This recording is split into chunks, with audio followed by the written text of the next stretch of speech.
इतने बहुजनों की बेटियों का बलात्कार और हत्या हुआ। चिराग जी, आप कहाँ थे? क्यों नहीं आपने उस समय बात किया? उनके हितों की, उनके अधिकारों की हताश हो चुकी है। बेरोजगारी से, पलायन से, बिगड़े हुए लॉ एंड ऑर्डर से, महिलाओं पे हो रहे अत्याचार से, इनकी झूठ से, इनके फरेब से। अम्बेडकर अम्बेडकर अम्बेडकर अम्बेडकर इतनी बार अगर भगवान का नाम लिए होते तो भगवान को प्राप्त कर लिए होते। हमें वो बहरूपिया नहीं चाहिए जो समय समय से रंग बदलता हो, कभी बहुजनों के नाम पे, कभी भीम के नाम पे वोट लेता हो और उन्हें ही ठगता हो, उन्हें ही छलता हो। सार्वजनिक रूप से आपकी बहन बेटियों की अस्मिता को खिलवाड़ बना के रख दिया है इन लोगों ने। आपने क्या बोला एक शब्द? जिनके आगे जी, जिनके पीछे जी, जिनके आगे पीछे जी जी, यानी कि जीजा जी की आयोग। इतने बलात्कार बेटियों का हुआ, आपकी बहुजन की बेटियों का हुआ, दलित की बेटियों का हुआ, गला काटे गए, छाती काटा गया।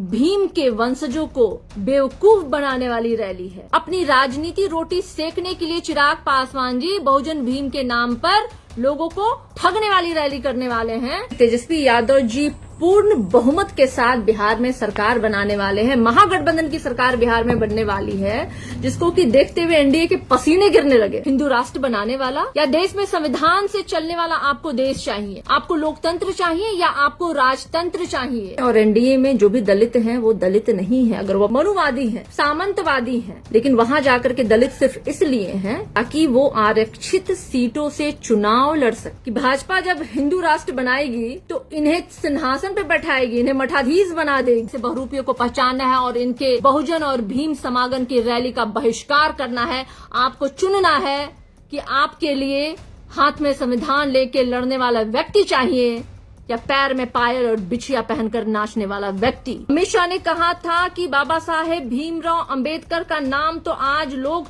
शौक में लेते हैं, नहीं, शौक में नहीं लेते हैं। बाबा साहेब भीमराव अंबेडकर हमारे दिमाग में है, हमारे दिल में है, हमारे आत्मा में है। एनआरसी और सीए वाला जो माहौल था वही भाजपा पुनः बिहार में करना चाहती है। कि नीतीश जी, आपके 56 घोटालों की पर्ची में अपने पॉकेट में लेके घूमता हूँ। आप तो बहुजनों को ठगने वाले हैं जी। दलितों को आपने वोटों का इस्तेमाल सिर्फ किया है, कब आपने दलितों के हित के लिए किया है? शायद उनको नहीं। आज मैं कई विषयों पे बात करूंगी।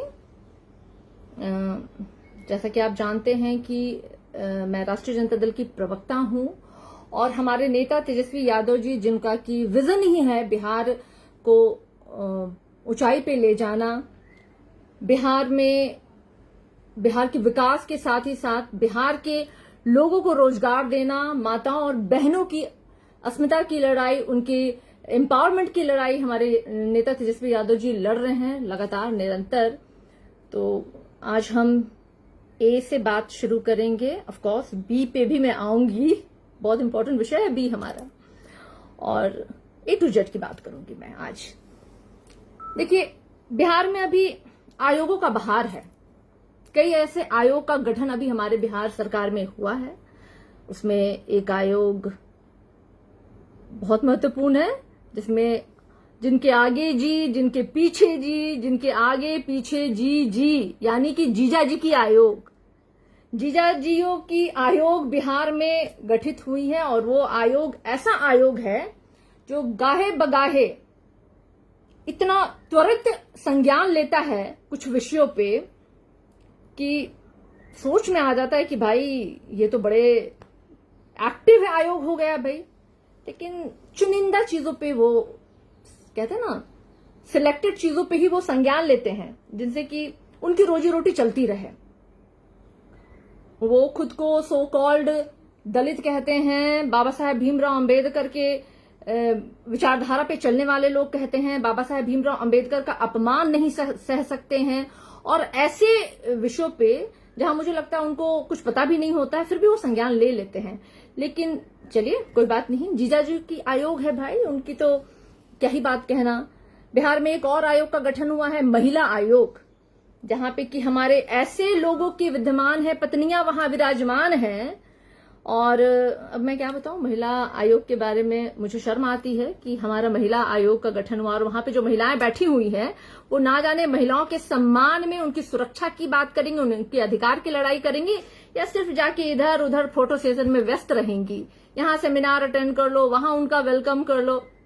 मैडम, महिला आयोग का कुछ उद्देश्य होता है। आपका उद्देश्य है महिलाओं के प्रति सजगता के साथ उनके अधिकारों और उनकी सुरक्षा के लिए कानूनी कार्रवाई के साथ साथ जो आप कर सकते हैं आयोग के अंतर्गत, वो क्रिया करना, वो कार्रवाई करना। लेकिन वो भी आयोग फिसड्डी हो गई है। इसलिए फिसड्डी हो गई है क्योंकि वहां भी सरकार में वो नुमाइंदे हैं, उनकी पत्नियां हैं। अब समझ ही रहे हैं, जब जीजा आयोग में, दामाद आयोग में रिकमेंडेशन से लोग जाएंगे, जब महिला आयोग में रिकमेंडेशन से लोग जाएंगे, वो भी वो रिकमेंड कर रहे हैं जो सरकार में बैठे हुए हैं, तो निश्चित तौर पे वो जमात की बात नहीं कर पाएंगे। और हमें वो लोग चाहिए आयोगों में, हमारे नेतृत्वकर्ता में वो लोग चाहिए जो हम सबों की बात करे, A to Z की बात करे, जात की नहीं जमात की बात करे, जो महिलाओं के लिए सशक्तिकरण, उनके एम्पावरमेंट की बात करे, युवाओं के लिए बात करे और इन तमाम विषयों पे बात करे। तो मैंने तो बताया, पहला हमारा जो था आयोग, उसका मैंने आपको विवरण दिया। और इसके बाद बहुत महत्वपूर्ण जो लेटर है बी, जो ए के बाद आता है, आयोगों से हम हटे और अब बी की तरफ आते हैं। बी यानी कि बिहार इलेक्शन। बहुत लोगों को कुछ और लगा होगा, खैर बी यानी बिहार इलेक्शन। कल आपको पता होगा कि कुछ ऐसे निर्णय जो हैं इलेक्शन कमीशन के द्वारा लिए गए हैं, जो लगता है कि हमारी एनडीए सरकार जो है बौखलाहट में अपनी दबिश के द्वारा इलेक्शन कमीशन ऑफ इंडिया को, उन्होंने बिहार के संदर्भ में, बिहार इलेक्शन को लेके कुछ ऐसे निर्णय उन्होंने दिए हैं जो निश्चित रूप से कहीं से भी इम्प्रैक्टिकल नहीं है, कहीं से भी जनहित में नहीं है। और ये सारे निर्णय ये दिखाते हैं कि हमारे वोटरों को, क्योंकि कई ऐसे एजेंसीज हैं जो अभी रिसेंटली जब सी वोटर्स के जो हुए थे एजेंसीज, जिसमें कि लोगों से पूछा गया था, उन लोगों ने एक सर्वे किया था जहां लोगों से वो पूछ करके जानना चाहते थे कि इस बार आखिर बिहार में सरकार किसकी आएगी। और लोगों का बहुत रुझान जो है वो महागठबंधन की तरफ है और निश्चित रूप से सरकार तो बदलने वाली है, इसमें कोई दो राय नहीं। लेकिन कई ऐसे सर्वे में ये पाया गया कि तेजस्वी यादव जी पूर्ण बहुमत के साथ बिहार में सरकार बनाने वाले हैं। महागठबंधन की सरकार बिहार में बनने वाली है, जिसको कि देखते हुए एनडीए के पसीने गिरने लगे। वो सोचने लगे कि भाई अब तो 20 साल से हमने लूटा बिहार को, ठगा बिहार को, जुमलेबाजियां कर ली, आके बिहार की बोली हमने लगा दी। समय समय पे राजनीतिक मंचों पे यही भाजपाइयों ने, भाजपा के शीर्ष नेताओं ने, मोदी जी ने कहा कितना चाहिए बिहार को, कितना लोगे, हाँ बताओ, 100 करोड़, 50 करोड़ या उससे भी ज्यादा, 1000 करोड़। लेकिन दिया क्या उन्होंने? बिहार को तो उन्होंने हमेशा लॉलीपॉप पकड़ाने का काम किया। नीति आयोग की रिपोर्ट में, बहुत शर्म के साथ मैं कहना चाहती हूं, माननीयों, एनडीए की सरकार में नीति आयोग की रिपोर्ट में बिहार की जो दुर्दशा लिखी गई है, वो मुझे नहीं लगता है कि कोई भी पढ़ करके खुश होगा। मतलब 0 आउट ऑफ 100। आप विकास में नीचे, शिक्षा में आप नीचे, स्वास्थ्य में आप नीचे, आप ऊपर कहां हैं भाई? हाँ, ऊपर हैं। मोदी जी ने एक बार गिनवाया था एक राजनीतिक मंचों पे, मोदी जी ने कहा था नीतीश कुमार जी के लिए कि नीतीश जी, आपके 56 घोटालों की पर्ची में अपने पॉकेट में लेके घूमता हूं। बदले में बहुत सारी बातें हुई थी। नीतीश जी के डीएनए पे भी प्रश्न किया गया था। नीतीश जी ने भी कहा था भारतीय जनता पार्टी के बारे में कि भाई ये जनता का, भाजपा जैसे कहती थी जदयू पे, जदयू कहती थी भाजपा पे, बड़का झूठा पार्टी। तो भाजपा कहती थी भाई जनता का दमन करने वाली। आज वही बड़का झूठा पार्टी और जनता का दमन करने वाले पार्टी ने गठजोड़ करके बिहार को जिस दुर्दशा में पहुंचा दिया है, जिस जगह पहुंचा दिया है, मुझे लगता है उसे उभरने के लिए भी बिहार को बहुत लंबा समय लगेगा। और ये याद रखिएगा, नोट डाउन कर लीजिएगा, आज की दशा और जब हमारे तेजस्वी यादव जी की सरकार बनेगी उस समय की भी दशा आपको याद करनी पड़ेगी। ये मत कह दीजिएगा कि बिहार को हमने कैसे दिया और कैसे लिया। आपने बिहार को कुछ नहीं दिया लूटने के अलावा।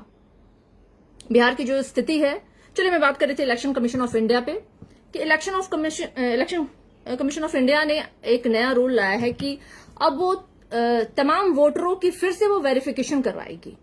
वेरिफिकेशन में उन्होंने कई क्राइटेरिया दिया है कि ये चीजें चाहिए, माता का सर्टिफिकेट चाहिए, पिता का सर्टिफिकेट चाहिए, वो वेरीफाई करेंगे कि वो यहाँ के निवासी हैं, उसके आधार पे ही आपको जो है आपके वोटर कार्ड का करेक्शन होगा और तभी आप, समय बहुत कम है, मुझे लगता है मुश्किल से 2 या 3 महीने हैं, उससे भी कम या उससे भी थोड़ा ज्यादा, लेकिन मुझे लगता है उससे कम ही समय है इलेक्शन होने के लिए। और ऐसे समय में इलेक्शन ऑफ कमीशन का इस तरीके से, इलेक्शन कमीशन का ये इस तरह का फैसला निश्चित रूप से ये दर्शा रहा है कि कहीं ना कहीं इसके पीछे एक बहुत बड़ी साजिश है। ये तो मुझे लगता है कि बिल्कुल एनआरसी और सीए वाला जो माहौल था वही भाजपा पुनः बिहार में करना चाहती है।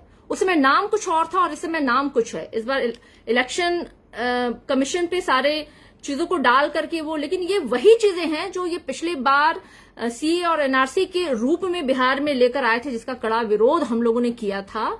और अभी जब जाति आधारित गणना हुई बिहार में और जब इनको समझ में आया कि बिहार में तो ये मुट्ठी भर है और जो वो आबादी दलित, पिछड़े, बहुजन, अल्पसंख्यक सबों को हम मिला दे तो वो आबादी लगभग 85% की आबादी जो है बिहार में है और उसमें बहुतायत वो संख्या है जो इनसे परेशान हो चुकी है, हताश हो चुकी है, बेरोजगारी से, पलायन से, बिगड़े हुए लॉ एंड ऑर्डर से, महिलाओं पे हो रहे अत्याचार से, इनकी झूठ से, इनके फरेब से। और इसलिए इन्होंने, ये पूरा यकीन है मुझे कि जिस तरीके का नियम इलेक्शन कमीशन लेकर के आई है और कहीं से भी ये स्वीकार्य नहीं है, इम्प्रैक्टिकल है, ये हो नहीं सकता है। इस 1 महीने के समय में अल्पमत में वो चाहते हैं कि पूरे वोटर्स, जो कि 8 करोड़ हमारे बिहार में वोटर्स हैं, और वो चाहते हैं कि सारे का करेक्शन वो 1 महीने में कर ले, तो ये तो असंभव बात है, नामुमकिन बात है। तो आखिर करना क्या चाहते हैं, मंशा क्या है? इसके पूर्व में भी इलेक्शन कमीशन पे सुप्रीम कोर्ट के जज ने सवाल उठाया था इनकी मंशा पे। कई जगह हमने देखा कि किस तरीके से बैलेट पेपर्स बदले गए हैं कई जगह चुनाव में, और वो हमने लाइव देखे हैं, वो वीडियो सबने अपने आंखों से देखा है। तो इलेक्शन कमीशन का जो भी अभी ये रवैया है वो बिल्कुल संदेह के घेरे में है और पूरा यकीन है कि इसके पीछे जो है ये केंद्र में बैठी सत्ता है, क्योंकि वहीं से ये कमीशन हैंडल हो रही है। और बहुजनों की तादाद देख करके ये चाह रहे हैं कि बहुजनों को, दलितों को इस बार किसी तरीके से वोट देने से रोका जाए, यानी बहुजनों और दलितों की आवाज को दबाने का प्रयास एनडीए करना चाहती है इस बार। इसलिए मैं आज आप लोगों के समक्ष आई हूं कि आप लोग अवेयर हो जाएं, जाग जाएं, अलर्ट हो जाएं, क्योंकि फिर से एक शिकारी आपके शहर में आ गया है शिकार करने के लिए। पिछली बार दाना डाला था, हम फंसे भी थे। इस बार ये नई तरकीब लेकर के आया है और इसके तरकीब में हमें फंसने की जरूरत नहीं है। इसलिए आप लोग एकदम अलर्ट हो जाएं, पोजीशन ले लें, और कैसे इन्हें मात देनी है, कैसे आपको अपने वोटों के अधिकार को पाना है, आप उनके लिए जो एहतियात कर सकते हैं आप लोग करें, जरूर करें। एक और विषय है जो मैं बात करना चाहती हूं, वो विषय है आज की, अभी पता चला है कि ये हैं एक और जीजा जी हैं, हाँ ये जीजा जी हैं, ये जीजा जी हैं चिराग पासवान जी के, जिन्होंने कहा है, जमुई के जो सांसद हैं, जमुई में आपको याद होगा कि जब चुनाव हुआ था तो काफी विवाद हुआ था। भीड़ में किसी ने एक गाली शब्द का इस्तेमाल किया था, जिसके बाद चिराग पासवान जी बड़े ही नारुष्ट हुए थे। बहुत ही उन्होंने अपना गुस्सा दिखाया था कि किस तरीके से उनकी माता के लिए अपमानजनक शब्द किसी भीड़ में किसी ने कहा था, उसको लेकर के उन्होंने काफी मुद्दा बनाया था। ये वही हैं, उन्हीं चिराग पासवान के जीजा हैं, ये अरुण भारती जी हैं, जो कि कह रहे हैं कि इस बार नेतृत्व हमारा होगा। हंसी आती है मुझे।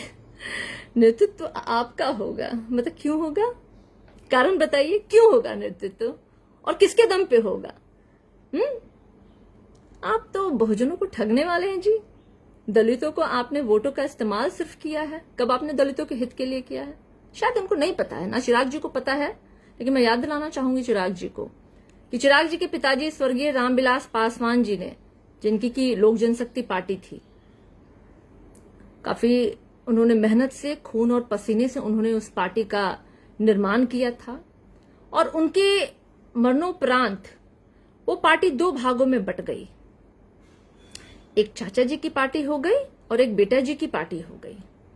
बेटा जी की पार्टी ने इस बार लोकसभा में 5 सीटों पे चुनाव लड़ा और उन्होंने 5 में से 3 सीटें, जिसमें कि रिजर्व्ड सीटें थी, जिसपे एक पे तो वो खुद लड़ लिए, एक पे उन्होंने अपने जीजा जी को लड़वाया और तीसरे पे उन्होंने एक और समृद्ध दलित किसी अन्य पार्टी की, जिसने कभी रामविलास पासवान जी की एलजेपी के झंडे को ना उठाया होगा, ना उनकी विचारधारा से वो अवगत भी होंगी, उनको उन्होंने चुनाव लड़वाया। और बाकी 2 अन्य जन हैं, वो तो पता ही होगा, एक खगड़िया से और एक वैशाली से।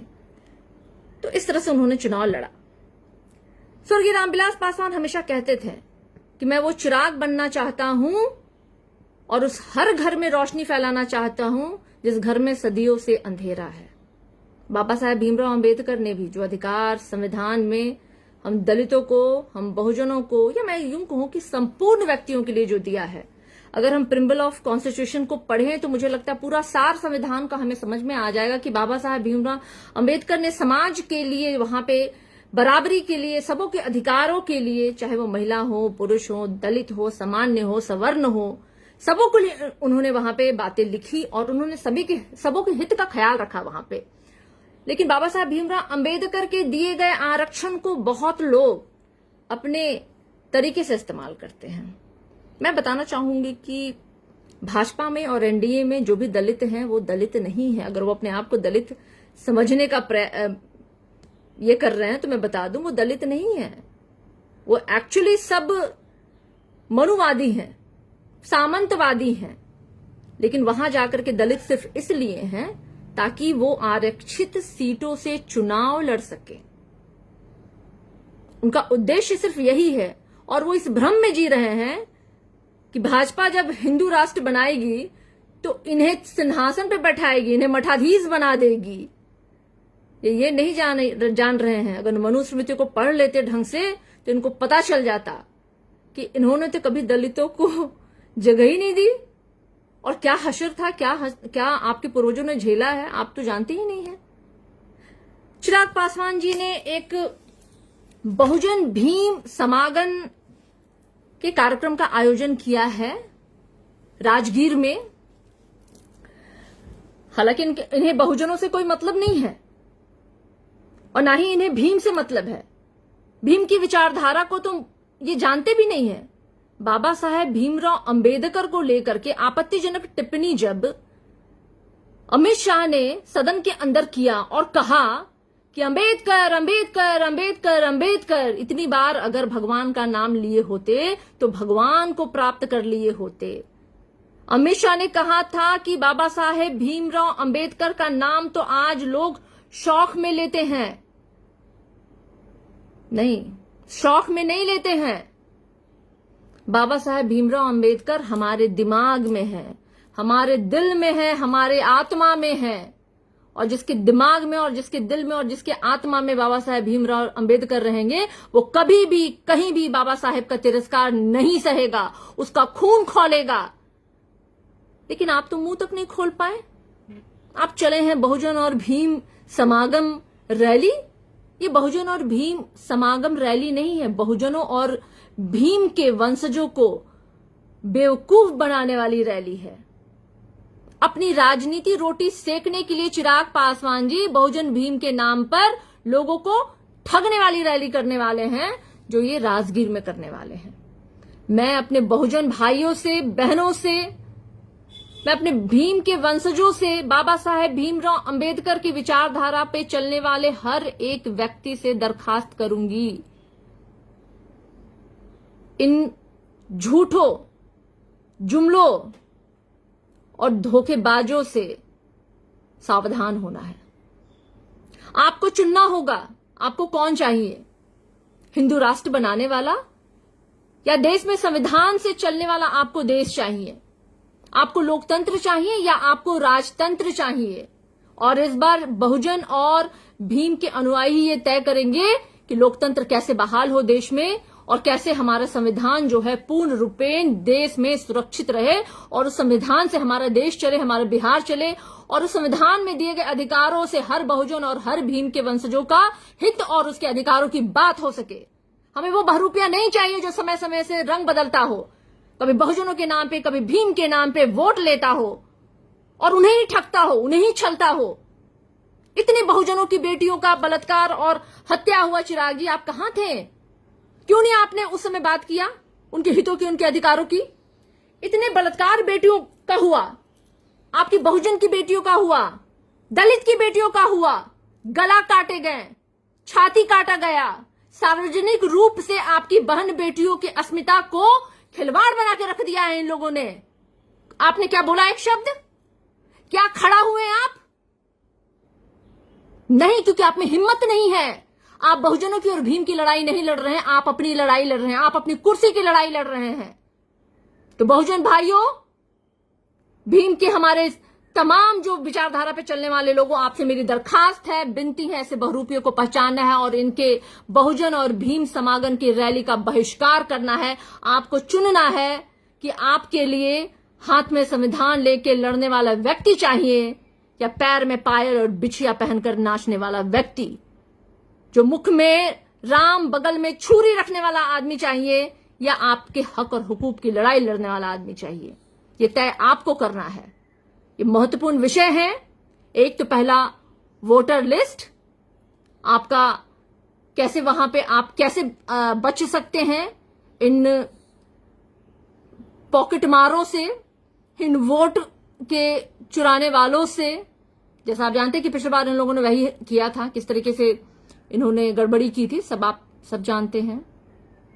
तो आपको मैं अलर्ट करने के लिए आई हूं और मैं आपसे विनती करने के लिए आई हूं कि ऐसे लोगों का बहिष्कार करें जो बहुजनों के लिए, दलितों के लिए, बहनों के लिए, बेटियों के लिए, उनके अधिकारों के लिए, जिनके मुंह से एक शब्द ना निकले, जो सिर्फ और सिर्फ अपनी भलाई सोचे, जो मैं में जिंदा रहना चाहें, कतई वो आपके नेतृत्वकर्ता नहीं हो सकते हैं। तो ऐसे लोग जो सपना देख रहे हैं कि वो बिहार का नेतृत्व करेंगे, भूल जाइए। बिहार की जनता है, ये सब जानती है, सब पहचानती है, बड़ी तेज है।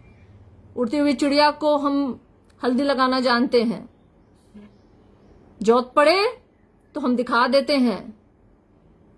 हम बहुजन जो हैं शिक्षा से लैस हैं, अपने अधिकारों को जानते हैं और हम समय समय पे हमने इसका परिचय भी दिया है और अब पुनः परिचय देने का समय आ गया है। हो गया बहुत। 20 साल की इस निरंकारी सरकार, इस सत्ता से हमें छुट्टी चाहिए। हमें अमन चाहिए, चैन चाहिए, सुरक्षा चाहिए, रोजगार चाहिए और हमें बिहार का विकास चाहिए। इन्हीं मुद्दों को लेकर के मैं चाहूंगी हमारे तमाम बहुजन, हमारे भीम भाई, हमारी बहनें, बाबा साहेब भीमराव अंबेडकर को मानने वाले, संविधान में आस्था रखने वाले, लोकतंत्र में आस्था रखने वाले, आप सभी जो हैं राजगीर के बहुजन भीम समागम, जो भी इन्होंने नाम रखा है, बहुजन भीम को ठगों वाली रैली से आप लोग बचें और अपने आप को दूर रखें।